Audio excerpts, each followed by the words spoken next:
the administrations at these top universities have tripled in size on average. So you have more administrators at Harvard and Yale than you have students. No way. Yeah, it's crazy. It's like you think it's fake. What are they when I say doing? it. They're doing like lots of policy for virtue signaling and for making sure that they can hire other bureaucrats and making sure these bureaucrats like put out all sorts of like, like stuff about whatever the woke topic of the day is and whatever programming they need for the students to make sure the students are, feel guilty about their race or whatever. I don't know. The whole thing is crazy. Is that still going? I'm aware that it was a hot topic to be spoken about either as a virtue signal or pushed back against as, sort of a flag that you plant in the ground to say no further than this.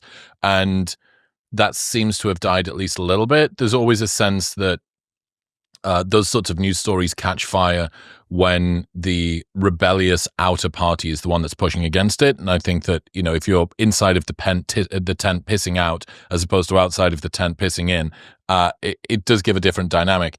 But I kind of got the sense that how can these, after Yale scandals, after a Harvard issue, all of the things that we saw over the last 18 months, forget going back further, like, is this really still continuing to ramp up? What's your perspective on this?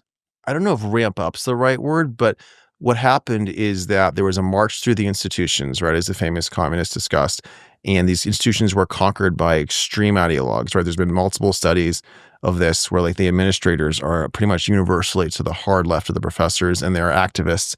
And these activists have conquered these institutions. It's not like it's active conquer, right? And so now, are they going to be virtue signaling as much about things like DEI in today's culture? Of course, they're going to be a little quieter about that because they don't want to get pissed off the donors and get fired. Wave the flag.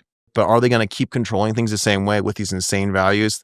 Yes. And are they going to like all of a sudden not conquer the institution anymore or give it up to someone else? No way. So there's a lot of naivety in our culture. Just because the cultural pendulum has swung one way doesn't mean the institutions themselves were fixed, right? And these things are still completely conquered. And I think they think of it the wrong way. They're like, oh, well, it'll probably just fix itself. Like, no, these people are in charge. The layer of administrators are in charge. The professors run their departments. The lawyers at the university set the rules. And then the board of trustees has been completely stacked with people who are either terrified of being controversial in public or on the side of the administrators. And so there's none of them are going to get fixed, which is why you got to build new ones. I mean, that's fine. You know what? These are somewhat broken. It's sad.